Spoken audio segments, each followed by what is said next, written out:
Rock Church, Pastor Jeff here. Hey, I am here in the beautiful landscape of Montana with some pastor friends, hanging out, getting some rest, and doing some fishing. Isn't it beautiful? It's amazing. But this morning at the Rock Church, I have an incredible treat for you. She is an incredible woman of God, woman of prayer, just an amazing friend and confidant to so many. I promise you, if you're part of this church, she has prayed for you personally. Would you put your hands together for week 3 of Atelophobia, our very own, my very own, Miss Melinda Knight. All right, y'all. Pastor Jeff, we'll see you next weekend. So excited to get back into town, but I have to admit, I am definitely enjoying hanging out here at the river. All right, y'all. We'll see you soon. Love you, babe. Aww. He is so sexy. Yes, you don't need to agree with me. It's okay. Especially if your man's sitting next to you. Oh, man, I'm so blessed to be here this morning. I'm so glad. It's such an honor for me to look at all of your faces and know that each and every one of you walked in here, walking a journey that most of it I know nothing about. The thing that I do know is that we're all in need of God's grace.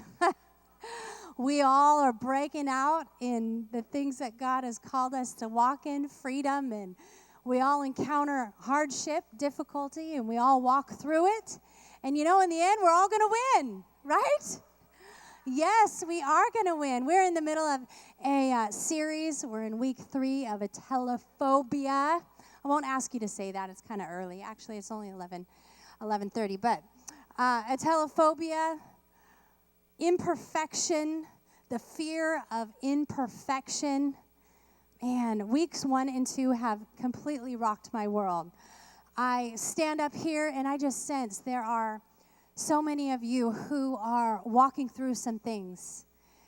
You are walking out of being unstuck. You are walking through as the shells and the masks and the things that have tried to cover you up and hold you down and hold you back. You are walking out of those things. Those things are breaking off of you because you know that there is no weapon formed against you can prosper. There's nothing that the enemy has thrown your way, will throw your way, is thinking about you can prosper. It can't succeed. It can't stop. The destiny, the purpose, the fulfillment, the victory, the freedom, the health, the every bit of life that God has for you, it can't stop it. Turn to your neighbor and say, it's not going to stop. It's not going to stop. You know, Jeff has been gone for several days now. He gets home today. Yay. But he's been gone for several days now. And the very first morning I woke up after he left, I went into the bathroom and I found this huge spider bite on my neck. Oh my gosh, that means there's a huge spider in my bed and there's nobody there to kill it. I mean, what would the world be without men? There'd be huge spiders walking around. Everybody be asking for directions everywhere you turn. We need our men, right? God has amazing things for us this morning. As I was preparing for this message, it was so ministering to me. And, you know, most of us are afraid of showing our imperfection. Most of us are afraid that we cannot keep all the balls up in the air at one time. And if one happens to drop, then, oh my, it's a reflection of my imperfection. It's a reflection of me personally. And see, I brought some balls to juggle just so you can see that it's impossible to juggle. I didn't practice because I knew I would lose one. I'm going to try it.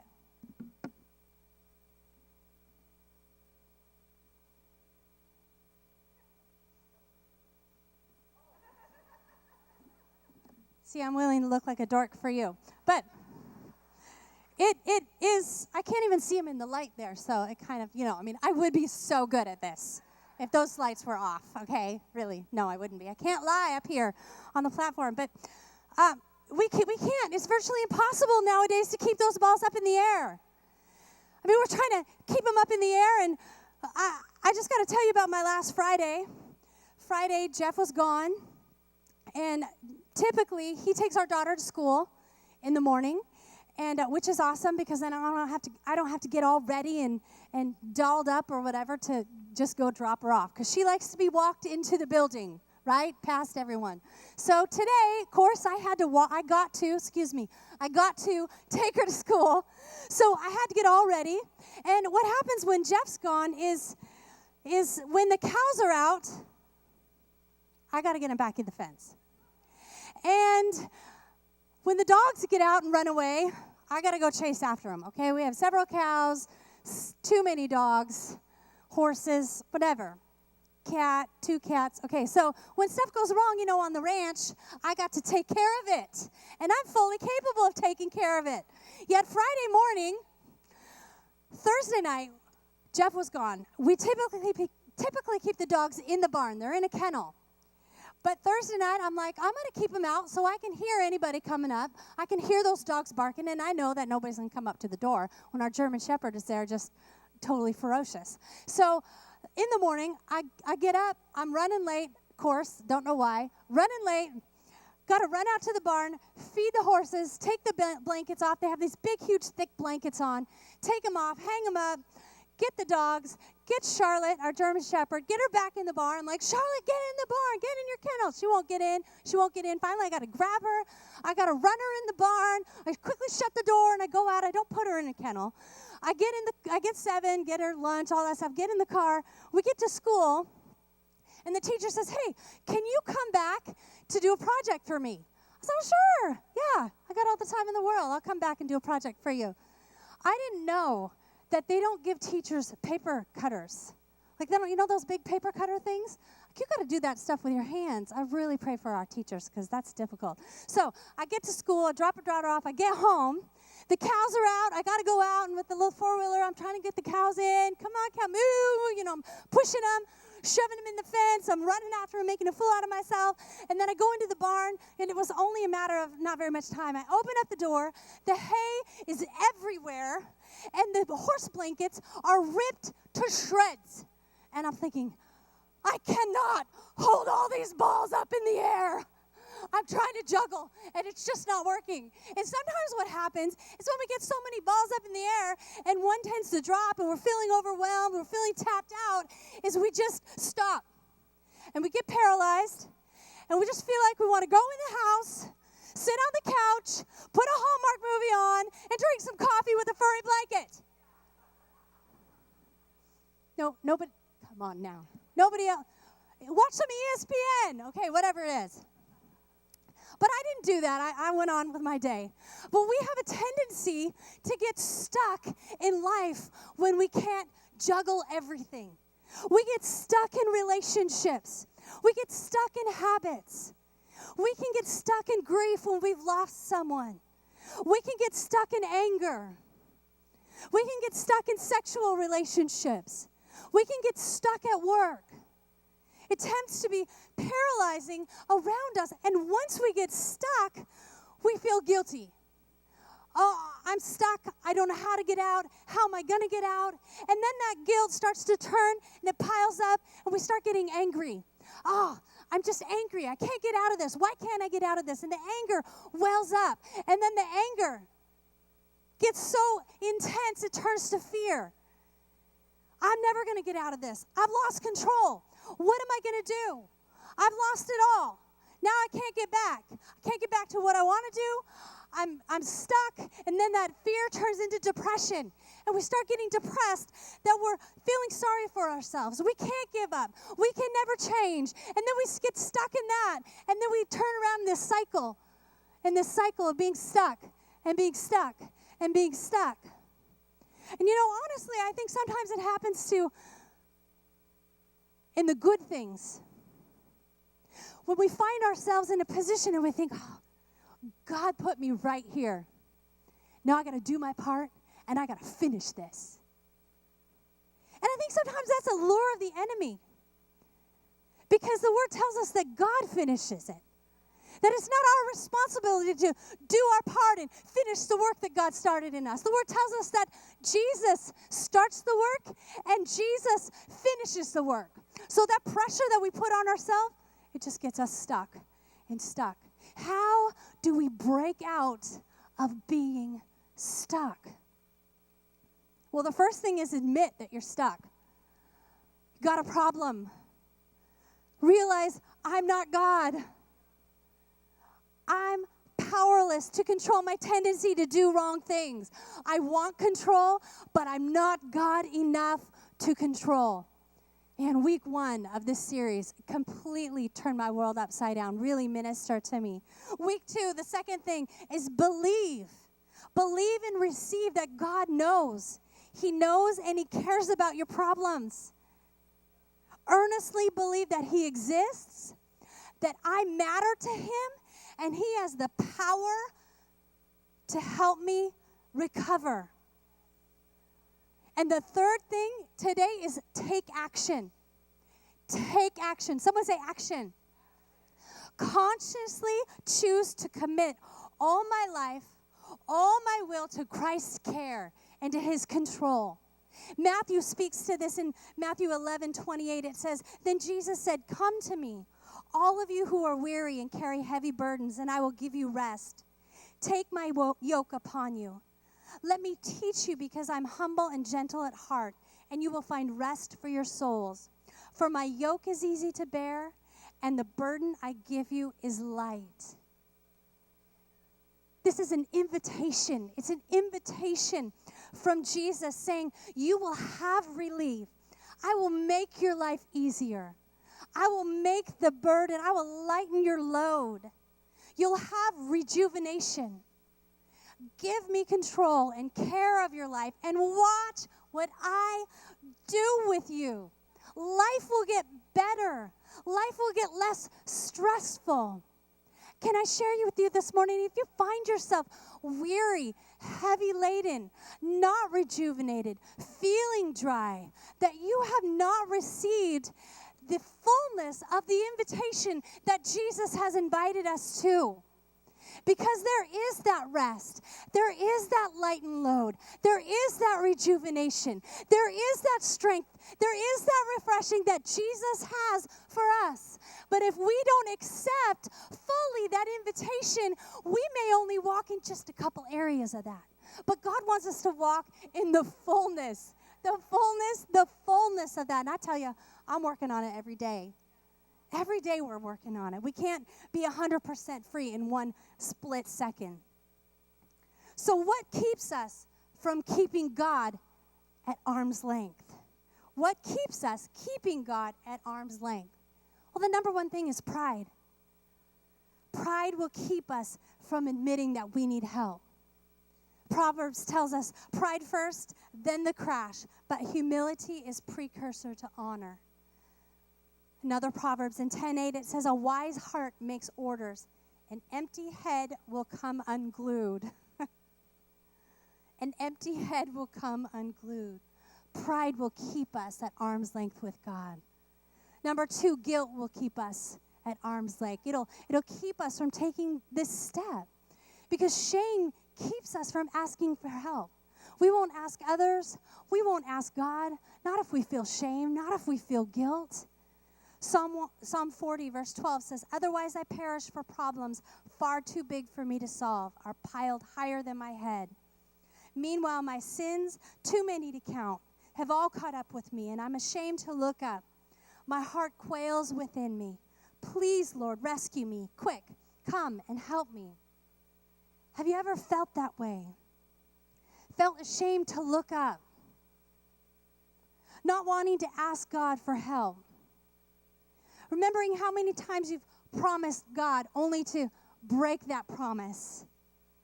Maybe embarrassed to ask. The things I've done seem like they're too much. I couldn't ask for God to help me. Those are wrong. Those are pride and those are guilt keeping you and I from getting help. You see, fear makes us afraid of what we might have to give up. What do I have to give up if I take this step towards Jesus? There's this guy that was falling off a cliff, and he grabbed onto a limb, and he was hanging there by a limb, and he said, Lord, help me, I'm falling. I'm just hanging on by a limb. And the Lord answered and said, this is the Lord. Just let go, I've got you. And the man looks up 500 feet. And he looks down 500 feet. Is there anyone else that can help me? I don't want to let go. Sometimes isn't that the case? That asking God for help, He is our last resort. Sometimes He's our last resort. I'm afraid to let go. Some are hanging on for dear life to the last limb saying, well, this isn't so bad. No problem. I'm really fine. I'll be okay. What are you afraid of to commit your life to God? What are you afraid of? What's the scary part? Do you think that He's going to turn you into a nun or a priest? I realize lack of sex for the rest of your life is really horrible. But God's not going to turn you into a nun or a priest.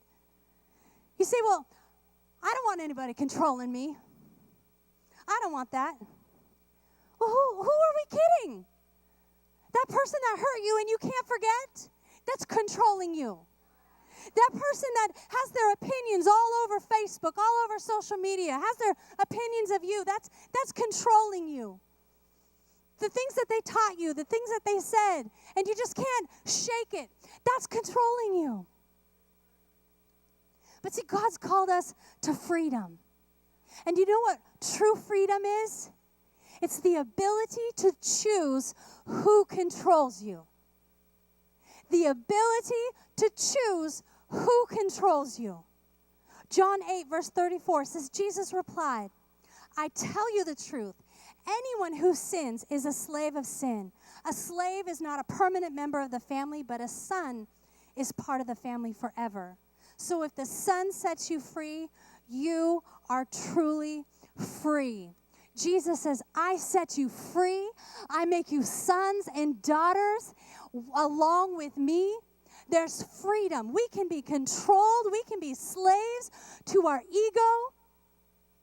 What are we holding on to thinking, I can't let go of this in order to give my life to God? Is it a relationship that's holding on? Is it ambition that we're holding on to? A habit, a lifestyle, a possession? What does it benefit a man if we gain all of these things that we try to hang on to and we lose our souls in the middle of it?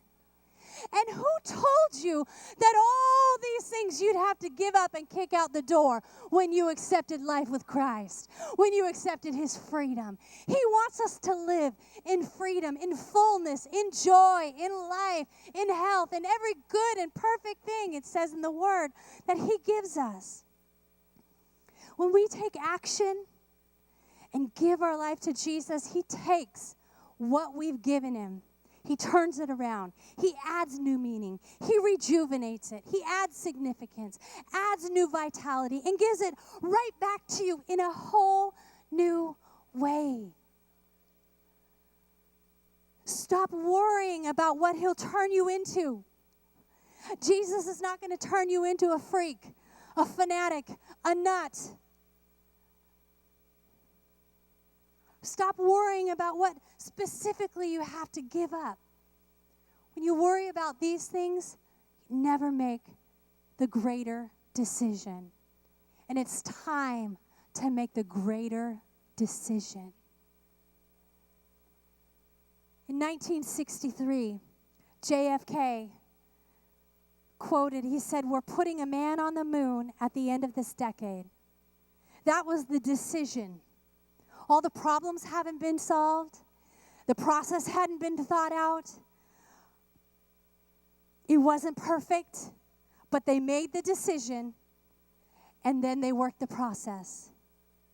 So many times we get worried, and we worry about how we're going to see the end come to pass. How is it going to be finished? What do I have to go through? Instead of first making the decision and walking out the process, because that's the way it is in Christ. When this church started, it started with 6 people. They didn't know about Pastors Joe and Linda. They didn't know all the education and all the processes and all the systems they'd have to have, but they did know that they made a decision to start the Rock Church, and the process would follow. The Christian life is a decision followed by a process. Breaking atelophobia is a decision followed by a process. Let's make the decision today. Let's make the decision today at TRC, at the Rock Church, the decision to follow Jesus. Growth track. Join in. Get moving forward. Gets us unstuck. The decision is recovery.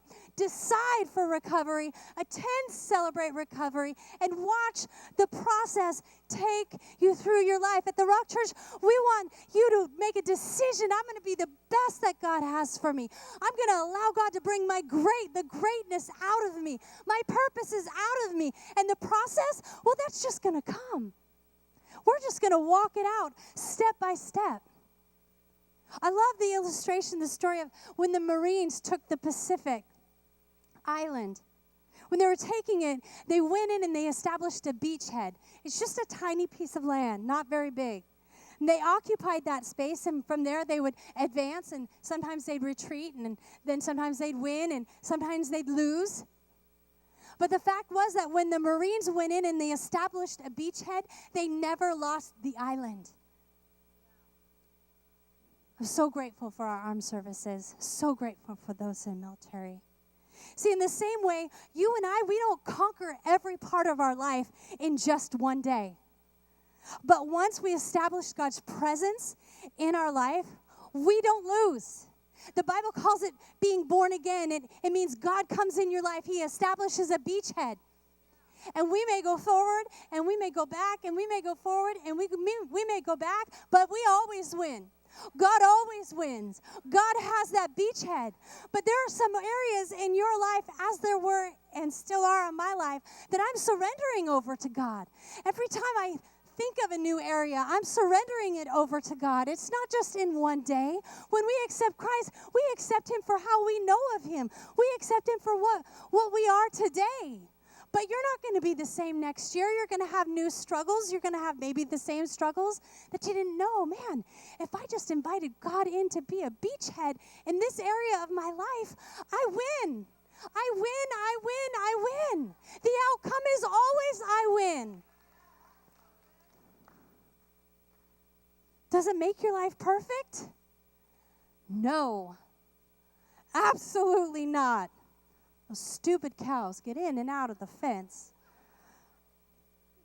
But when God has a beachhead in your life, the rest of your life, He's going to be setting you free.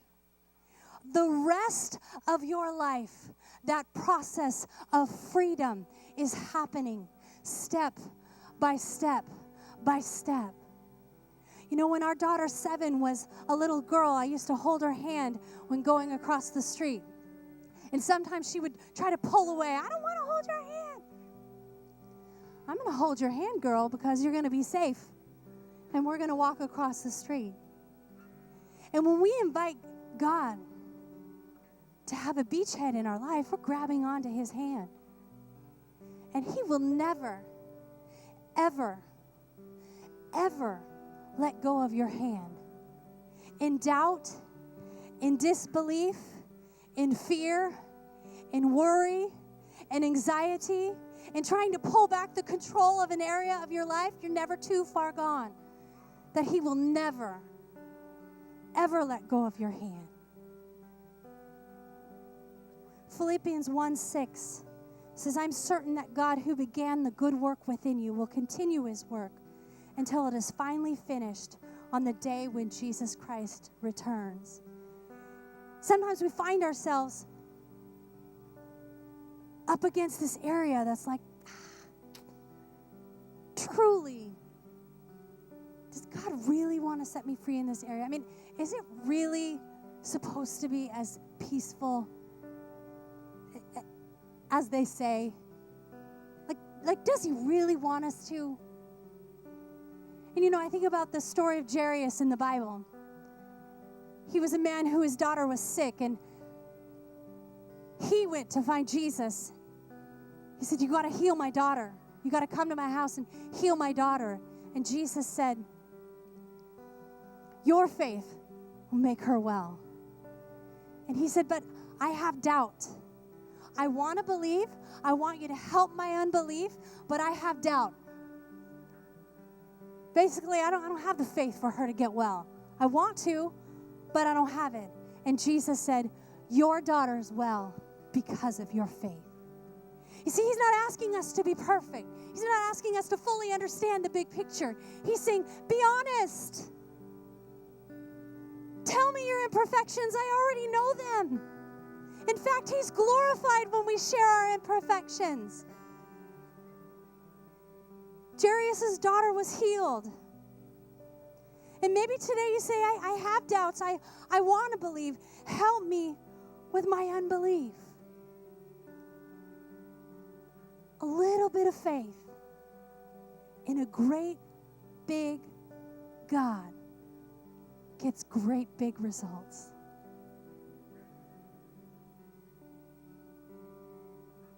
How do I take this step? Well, the first thing is to ask Jesus to have a beachhead in your life. Say, God, be my Lord, be my Savior. I need to be saved. I just commit myself. As much as I understand you in this moment, I commit myself to you. That's it. The second thing is just accept God's word as a true and right plan for our life. It's a word that can right our decisions that might be going astray. It's a reset. It's an encouragement. It's a help. It's training. And number 3, accept God's will as my strategy and my goal in life. God, you woke me up this morning. What do you want me to do? David said, I delight to do your will. What do you want from me today? And the fourth thing is accept God's strength. Accept God's power as my strength. Philippians 4:13 says, I can do all things through Christ who strengthens you. It might seem overwhelming. It might seem like there's this daunting goal ahead of me. As I was even praying for the service this week, the Lord was showing me even the most successful of person with the biggest of dream at some point can look at that dream and that goal so much that they lose sight of Jesus just beyond that goal. You see, sometimes we look at the goal and we think, okay, I can do today, but I don't know if I can do tomorrow, and I don't know if I can do the next day, and then I got to endure, and then there's all these steps that I need to take, and I need to do this here, and I need to talk to this person here, and I need to talk to this person here, and all of a sudden Jesus is on this other side going, hey, check me out. Jesus, the author and the finisher of your faith. I started this plan. I'm going to finish this plan. I knew you before you were formed in your mother's womb. I know your weaknesses. I know your strengths. I have them all taken care of. Yes, look at the goal. Look at the vision. Look at the prize. But look beyond that and look at me, because I'm your strength and I'm your joy and I'm lightening your load and I'm taking care of every nick and crevice of your life.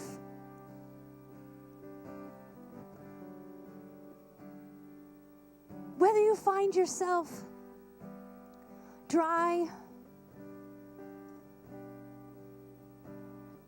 in a hard spot, or you find yourself full of vision, yet overwhelmed, we're all in the same spot. Jesus is the finisher.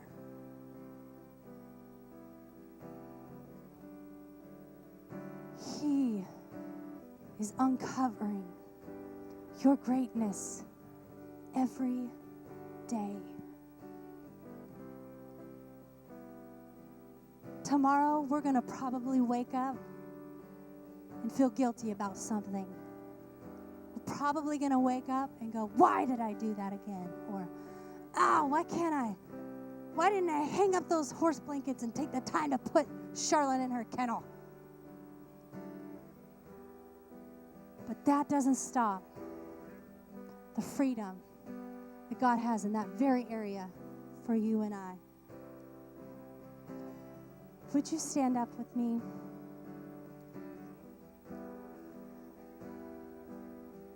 Lord, we thank you.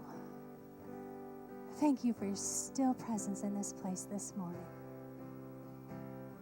Thank you that throughout today you have been showing us some plates that we've been trying to spin, things that we've been juggling, things that have fallen to the ground. Lord, the guilt that's just been stacking up, the anxiety that's been laid on thick. And if at a point in this message you found yourself saying, man, I know Christ, like he has a beachhead in my life, but not in every area of my life. There are some areas that I can open up to him, invite him in today. I need a win. Would you just lift a hand? I want to pray for you. We want to pray together. Amen. We'll pray together and just put your hand down. Lord Jesus, we ask right now that you would come into this area. Just let him know, just whether it's in your head or whispering or telling him, just some of those areas that you want him to take a beachhead in. Lord, we just tell you this morning we want you so much more in our life. And thank you for your freedom. Thank you, Lord, for your protection over us. Thank you for healing those wounds that, we've chosen to forgive and we've chosen to move past and give you that beachhead. I thank you for coming in, Holy Spirit, and healing those wounds and binding them up. And if you find yourself here this morning and you've never accepted that invitation, just the initial invitation that says, Jesus, be my Lord. Have a beachhead in my life. I want to pray with you. I'm not going to ask you to come up or anything. I'm just going to pray with you. I just want to know who I'm praying for. Would you lift a hand so I can pray with you? Amen. Amen. I see your hands across the room. Would everyone just repeat after me so we support everyone in this place? Say, Jesus, thank you for your forgiveness. Thank you for your unconditional love. I ask you now to have a beachhead in my life. I set your will as my goal. Forgive me my sins. Thank you for your life. In Jesus' name, amen.